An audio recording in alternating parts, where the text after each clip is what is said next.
Good morning, my dear students of plus one class. Myself Gatin Dani. Today I am going to teach you the first chapter of your NCERT, that is some basic concept of chemistry.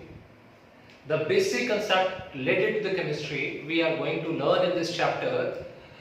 In your NCERT, the first topic given over there about the significant figure. That significant figure we will discuss later on, but we will start the chapter from laws of chemical combination. There are 5 laws of chemical combination that we are going to learn in the chapter. 5 laws हैं हमारे जो chemical combination मतलब जो reaction में help कर रहे हैं किसी भी रिएक्शन को टेक प्लेस करने के लिए.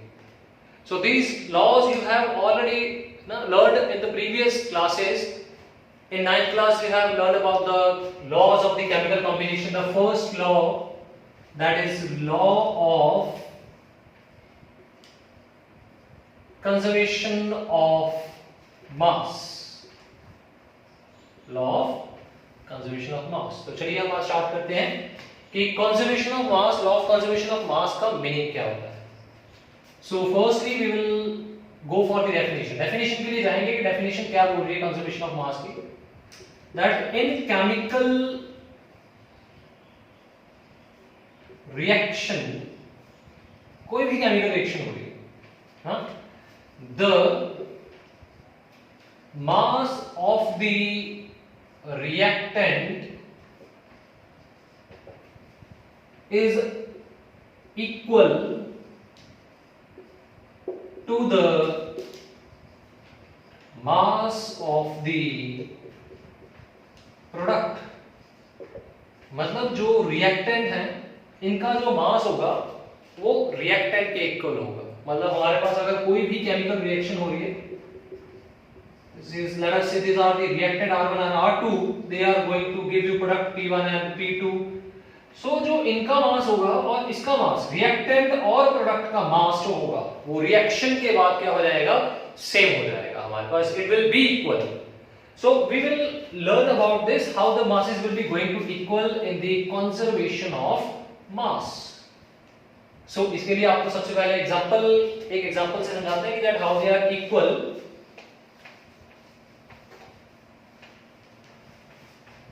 So we have an example here. I am taking the values from my own side. Assuming the values from my own side. Firstly, balance the equation. Let us say we have a hydrogen, oxygen, and they are going to form water. Balance the equation. Now, if we are having hydrogen, that is approximately 2 gram, and oxygen as 16 grams, then the water that we are having is 18 gram. Now, you must check the mass of the reactant are equal to the mass of product. Let us see that is it equal or not. हम देखते हैं कि ये equal है या नहीं. तो यहाँ पे 2 ग्राम है, यहाँ पे 16 है, यहाँ पे 18 है. तो क्या करेंगे, दोनों को प्लस कर देते हैं. After adding them, your answer will be 18 gram. Here we have 18 gram, here we have 18 gram. That both are equal. दोनों के जो masses हैं वो हमारे पास क्या आ चुके हैं, equal आ चुके हैं. That means ये जो रिएक्शन है इसमें law of conservation of mass क्या हो जाएगा, applicable होगा. ठीक है. Next we are having another example that will going to tell you about that the law of conservation of mass will be valid over there or not. Next example that we are having, let us say if I am writing a question here, if 15 gram of sodium bicarbonate react with 6.3 gram of sodium carbonate react with the 6.3 gram of acetic acid, the product formed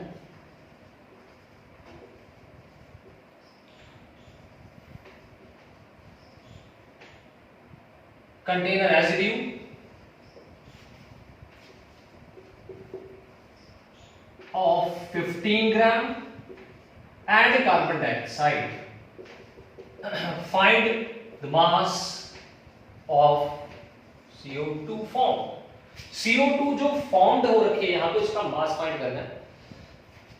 Then we will apply law of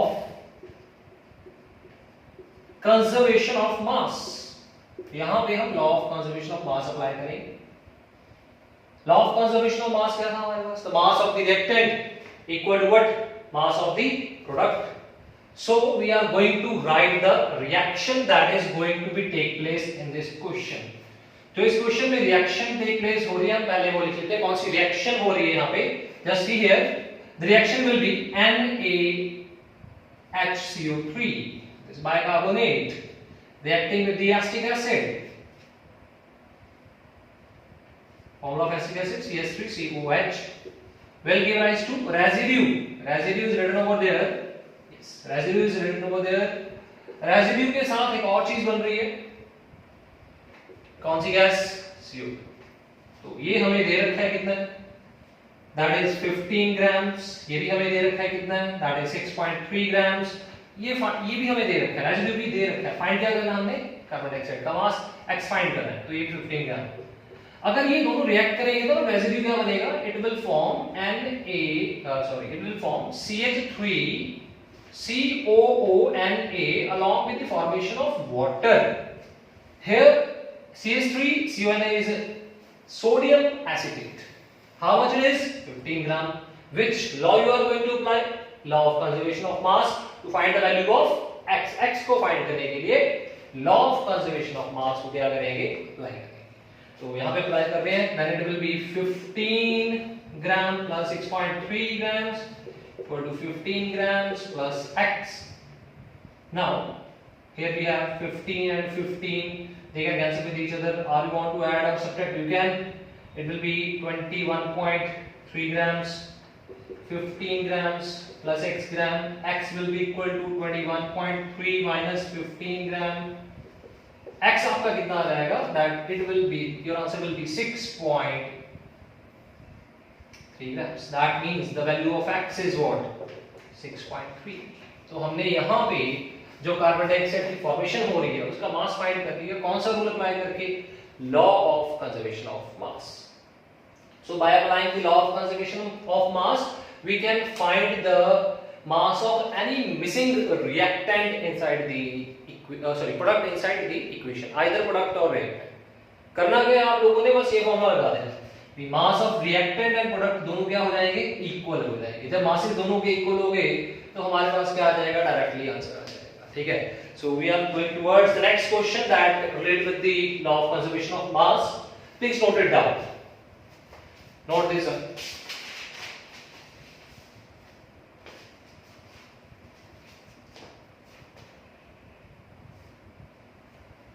Okay, the next question that we are having.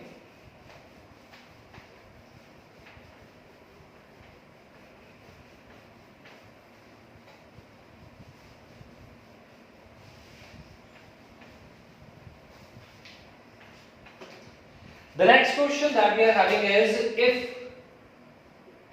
if 1.5 gram of ethane on complete combustion gives 4.4 gram of CO2 and 7.7 gram, 2.7, it is 2.7 gram of H2O. Show that the reaction obeys law of conservation of mass. तो हमारी reaction जो है वो law of conservation of मास को follow कर रही है या नहीं, इस चीज को दिमाग में रखना है. ये है हमारा स्टेटमेंट. ठीक है. सो स्टेटमेंट के बेसिस के ऊपर रिएक्शन लिख लेते हैं. So reaction is what? C2H6 ethane. Combustion in the presence of what? Oxygen, O2. We have to balance, we must leave some space for the balancing. After that क्या form हो रहा है यहाँ पे? कार्बन डाइऑक्साइड की formation हो रही है और साथ में क्या फॉर्म हो रहा है? वाटर भी फॉर्म हो रहा है यहाँ पे। ये देखिए हमारे पास एक रिएक्शन, तो इस रिएक्शन को हम बैलेंस कर लेते हैं। बैलेंस कैसे करेंगे? दो कार्बन है यहाँ पे। To balance the equation please, आप लोग एक और वीडियो मैंने बैलेंसिंग के ऊपर डाली हुई है, that how we can balancing the equation. You can go to that video and just if you do not know how to balance the equation please go over there.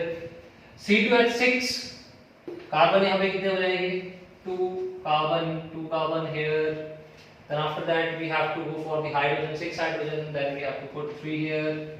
Then we have to see the oxygen. How many oxygens are there? 2 oxygens are there and 3 are there. Then we have to put 7 by 2. 7 by 2 here. Then it will become 4 and it will become 6. So the equation is balanced. You see that 4 carbon, 4 carbon यहाँ पे है, 4 carbon यहाँ पे है। 6 to the 12, 6 to the 12, 12 hydrogen. यहाँ पे oxygen 14 है, यहाँ पे देखिए जरा 4 to 12, 12 6, 12 6 कितने हुए? 4 to 12, ऑक्सीजन नंबर में वेरिएशन आ गया। 4 to 8, 8 6 14, बैलेंस्ड। 4 to मैंने 12 बोल दिया, कहाँ पे 12 आ जाएगा? 4 to 8 हो गया। तो अब क्या करेंगे? इस रिएक्शन को आगे हम देखते हैं कि क्या ये लॉ ऑफ कंजर्वेशन ऑफ मास को वैलिड मतलब ओबे कर रही है या नहीं कर रही है। तो इसके लिए क्या करना पड़ेगा? सबसे पहले हमारे पास यहाँ पे इसके 2 मोल्स हैं, तो हमें कार्बन के मोल्स को निकाल, यहाँ पे इथेन के मोल्स को निकालना पड़ेगा कि कितने मोल्स कितने के साथ रिएक्ट कर रहे हैं, किसका कितना मास रिएक्ट कर रहा है। तो यहाँ पे देखो, ये जो हमें दिया हुआ है C2H6 दिया हुआ ना, इसमें इसका मास निकालो। C2H6 कार्बन का मास कितना होगा हमारे पास? कार्बन 12, हाइड्रोजन 1, तो क्या हो जाएगा हमारे पास? इसमें और कोई ऑक्सीजन है 16। तो just see how we can find the mass of ethane. Ethane हो जाएगा हमारे पास C212, 12 to 24, 12 to plus hydrogen कितना हो जाएगा? 6 into 1, 24 plus 6 कितना हो गया? 30 आ गया हमारे पास। तो इथेन का मास हमें लग गया 30 है। तो यहाँ पे हमें गिवन कितना मास है? That is 1.5 grams. हमें 1.5 ग्राम्स दे रखा है, तो हमें यहाँ पे मोल्स फाइंड आउट करने पड़ेंगे। कितने मोल्स हैं यहाँ पे? तो नंबर ऑफ मोल्स फाइंड करो, दैट इज इथेन के। इथेन के कितने मोल्स हैं हमारे पास? नंबर ऑफ मोल्स को फाइंड करने का फॉर्मूला 9th में किया हुआ आप लोगों ने, that is given mass upon molar mass. तो यहाँ पे गिवन मास कितना है इथेन का? 1.5 क्वेश्चन में दे रखा है 1.5, सो विल पुट 1.5 और मोलर मास कितना आ गया इथेन का? 30 आ चुका है, यहाँ पे 30 आ जाएगा, सो इट विल बी 10, यहाँ पे 1 देन 2 आ गया हमारे पास। तो कितना आ गया आंसर हमारे पास यहाँ पे? 1/20। तो ये हमारे पास आ चुके हैं, नंबर ऑफ मोल्स आ चुके हैं। ये किसके मोल्स है हमारे पास? That is the moles of ethane. 1/20 then 100/100, that is 0.05 mole, 0.05 moles है। ठीक है, तो यहाँ पे कितने मोल्स हैं रिएक्शन में? 2 मोल्स हैं। कितने मोल्स के साथ रिएक्ट कर रहे हैं? 7 मोल्स के साथ रिएक्ट कर रहे हैं। यहाँ पे 2 moles react with the 7 mole of oxygen। ठीक है, 2 मोल जो है वो 7 मोल के साथ रिएक्ट कर रहे हैं। तो यहाँ पे कितने मोल्स हैं हमारे पास उसके? दैट इज इथेन के 0.05 मोल्स। मतलब अब हमें क्या करना पड़ेगा? ऑक्सीजन के मोल फाइंड करने पड़ेंगे 0.0। इसके लिए क्या करते हैं, देखिए यहाँ पे यूनिटरी मेथड अप्लाई कर लो। 1 मोल के साथ कितने रिएक्ट करेंगे? 7/2 मोल रिएक्ट करेंगे ऑक्सीजन के। ठीक है, उसके बाद हमारे पास कितने मोल्स हैं यहाँ पे? 0.05 मोल्स हैं। किस चीज के मोल्स हैं हमारे पास? ये हमारे पास इथेन के मोल्स हैं। तो इसको क्या कर देंगे? 1 से यहाँ पे जा रहे हैं तो इसको मल्टीप्लाई कर देंगे। Then after multiplication In the denominator 100, just solve it out. 20. The answer is 7 by 40 moles of oxygen. Oxygen के कितने मोल्स आ गए हमारे पास? 7 by 40. तो ये मोल्स आ चुके हैं हमारे पास. प्लीज यहाँ तक पहले आप इसको नोट कर लीजिए. आफ्टर दैट हमें ऑक्सीजन का मास फाइंड आउट करना पड़ेगा. Please note it down. आप लोगों ने यहाँ पे पहले मोल्स किसके फाइंड किए हैं? इथेन के. इथेन के मोल्स की हेल्प से आपने किसके मोल्स फाइंड किए हैं? ऑक्सीजन के मोल्स फाइंड कर लिए हैं. अभी आपने ऑक्सीजन का मास फाइंड करना है. तो कैसे करेंगे? Just see here. ये पुराने वाले फॉर्मूला लगा के करेंगे.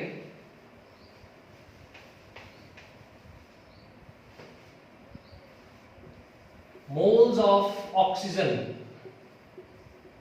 कितने फाइंड किए थे आपने अभी यहाँ पे?